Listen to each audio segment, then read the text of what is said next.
1640 and King Charles I of England and Scotland has recalled Parliament. Why? Because his Scottish subjects were rebelling against his religious reforms and he needed men and money to fight them. He was hoping that Parliament would forget the previous 11 years in which he had governed without them and simply give him the money. He was wrong. Instead, Parliament wanted to right all of Charles's previous wrongs against them, and so he dissolved it after only 3 weeks, hence its name, the Short Parliament. The rebelling Scots, called Covenanters, soon after crossed the English border and occupied these lands. Thomas Wentworth, the king's close ally, was to lead the English resistance, but instead the army opted for a different strategy of running away. Charles then decided to cave into most of the Scots' demands, and also he would pay them to leave the parts of the north that they'd seized. Charles needed yet more money to pay them, and so once more he had to recall Parliament. He did so, hoping that yet again they'd simply give him the money, but instead Parliament passed some acts that Charles did not like, but given his weak position could do nothing about. Opposition to Charles was led by a man called John Pym, a fierce Puritan and believer in the rights of Parliament. Parliament had passed the Triennial Act, which meant that Parliament had to be called at least once every 3 years, and that this specific Parliament had to give its consent to be dissolved. There was also the Habeas Corpus Act, which meant that the king couldn't arrest whomever he pleased anymore. Furthermore, William Laud, the Archbishop of Canterbury, was arrested, and Parliament also had Thomas Wentworth executed for his previous conduct in Ireland. Seeing that Charles was making concessions to the English and Scottish, many Irishmen were hoping for the same. Some Irish nobles, led by Philip O'Neill, seized forts and demanded that the Irish be afforded similar concessions. The Irish populace rose up shortly afterwards, but they were less interested in concessions and more interested in kicking the planted English Protestants out of Ireland for good.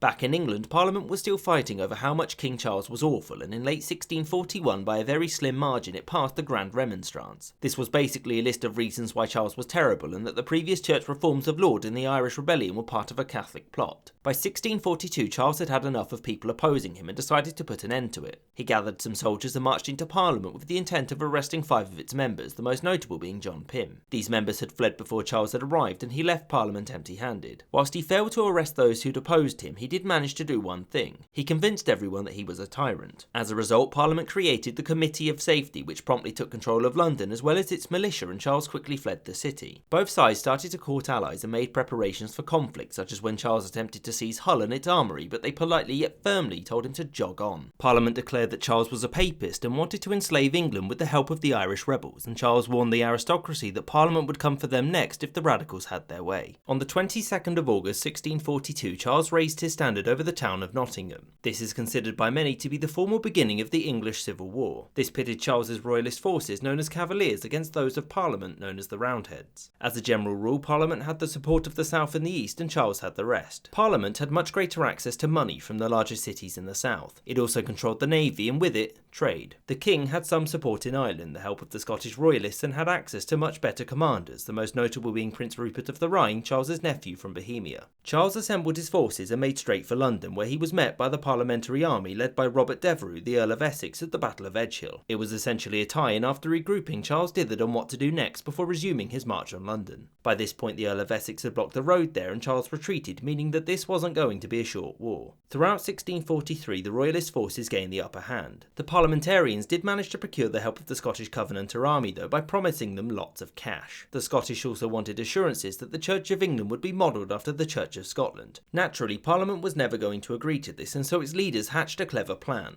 They lied. The Covenanters were vital to the parliamentarian cause and proved their worth in 1644 at the Battle of Marston Moor. It was here that the royalist army was devastated, particularly by the parliamentarian cavalry led by a certain Oliver Cromwell. After this defeat, the royalists basically lost the entire north, and York fell shortly afterwards. Despite their success, Parliament wanted more, and so ordered that far-reaching reforms be implemented, which led to the creation of the professional, well-equipped new model army. It's important to note here that not all of the country was happy to be involved in the Civil War. Many local lords and leaders wanted nothing to do with it, and so assembled their own soldiers, known as clubmen, to dissuade either side from coming anywhere near them. 1645 saw the decisive Battle of Naseby, which was yet again a crushing defeat for the royalists, and was followed up by many more over the next year. Charles, knowing that the war was lost, handed himself over to a Scottish force in mid-1646, ending the Civil War. Parliament negotiated with the Scottish to hand over Charles, which they did in 1647. Now that Parliament had Charles, surely they could enact the change they wanted, right? But no. The issue was that Charles was completely untrustworthy and would always take the first opportunity to undo the concessions he'd made. Furthermore, much of England was getting riotous due to the tax burden for funding the army. Parliament tried to disband the army, but the army, led by Sir Thomas Fairfax, said no, which was hard to argue with because guns. This reflects the fact that political society in England was becoming increasingly radical during this period. One of the most extreme groups were the Levellers, who wanted the army to throw out Parliament and create a democratic, i.e. level, society in which all freeborn men would be able to vote for accountable politicians. During his captivity, Charles had secretly made a compact with the Scottish called the Engagement, which meant that they would invade England and restore him with his old powers intact. Charles soon escaped, the Scottish invaded, and royalist rebellions broke out across the country, beginning the Second English Civil War. This war was a short one, and within a year the new model army had crushed the rebels and defeated the Scottish army at the Battle of Preston. Charles decided to return to the negotiating table, but the leadership of the new model army, known as the Grandees, weren't interested. They saw Charles as a lying tyrant whose actions had killed thousands needlessly, and that there would be no worthwhile settlement whilst he remained. In late 1648, some soldiers, commanded by Colonel Thomas Pride, stormed Parliament and removed anyone who disagreed with the Grandees in what is known as Pride's Purge. The Parliament that was left, known as the Rump Parliament, opted to put Charles on trial for high treason. He was found guilty, sentenced to death, and on the 30th of January 1649 was beheaded at Whitehall Palace. Shortly afterwards, a republic was declared called the Commonwealth of England, which was governed by the Rump Parliament and the Council of State, chaired by Cromwell. Parliament and the Council didn't really do much except sell off royal assets and lands in order to fund the army to send it to Ireland. The Irish rebels, known as the Irish Confederates, were being supported by English and Scottish royalists who had rallied behind Charles's son, also called Charles. Cromwell was tasked with the reconquest of Ireland and with his army of well-equipped veterans made inroads very quickly. He gave the Irish assurances that those who surrendered would not be harmed, but when he took the towns of Drogheda and Wexford, he promptly slaughtered their garrisons and many of the civilians living there.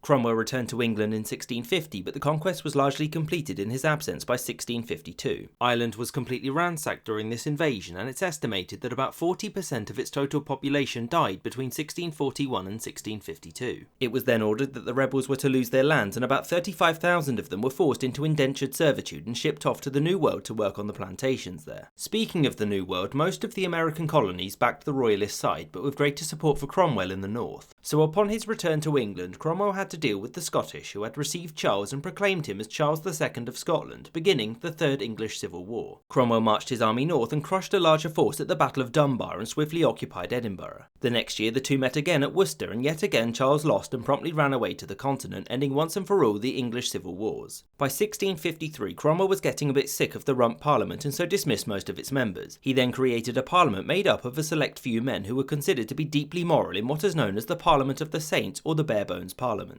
This parliament failed to do anything, and so Cromwell had a constitution crafted called the Instrument of Government, which declared Cromwell to be the Lord Protector of the Commonwealth of England, Scotland and Ireland. That is to say that all three were now part of the same state, meaning Cromwell, with the help of the Scottish General George Monk, had achieved what all the previous kings of England had failed to. Anyway, Cromwell's rule was marred with financial problems, and it also saw the Commonwealth dragged into numerous wars. The first was the First Anglo-Dutch War in 1652, which started because of the 1651 Navigation Act, which prevented English colonies in North America from trading with foreign states. Long story short, the Dutch lost, but very little changed. This wasn't to be Cromwell's last foreign war, since in 1654 one broke out with Spain. In the end, the Commonwealth seized Jamaica and the Cayman Islands in the Caribbean, as well as Dunkirk in Europe. Back in England, Cromwell was struggling with his new regime. In 1657, after a failed period of direct military rule, a new constitution was passed and Cromwell was offered the crown, which he declined. Resistance to his rule was starting to grow, and so he had to resort to much fiercer tactics to get what he wanted. This included taxing without the consent of Parliament and throwing those who disagreed with him in prison without trial. Of course, he could do nothing about those who disagreed with him outside of England, such as Thomas Hobbes, who, whilst living in France, wrote his magnum opus, Leviathan. This was a defence of absolute monarchy like that in France and condemned the concept of a republic. Cromwell's troubles came to an end in 1658. Because he died. The title of Lord Protector passed to his son, Richard Cromwell, because again it was nothing like a monarchy. Basically no one wanted Richard to rule, and in 1659 he resigned and the Rump Parliament returned to run the country. This all went to hell pretty quickly and it looked like another civil war was brewing, so General Monk marched down south. Once in London, he reinstated all of the members of Parliament who had been ousted in Pride's Purge. In 1660, Parliament, the same one that had been in session since 1642, dissolved itself, hence why it is known as the Long Parliament. During this time, Monk had been in contact with Charles, who issued what was called the Declaration of Breda, forgiving everything that had happened since 1649 so long as the people there accepted him as their king. The exception to this forgiveness was of course those who signed his father's death warrant. A new parliament was summoned called the Convention Parliament, which acknowledged Charles as Charles II of England and their rightful king. In May of 1660, Charles returned, ending the Commonwealth and England's republican experiment. I hope you enjoyed this episode and thank you for watching, and a special thanks to James Bisonet, Sol Invictus and Dante of Livonia for supporting the channel. If you'd like to know more about the English Civil War and the Commonwealth period, then there are some book recommendations in the description below.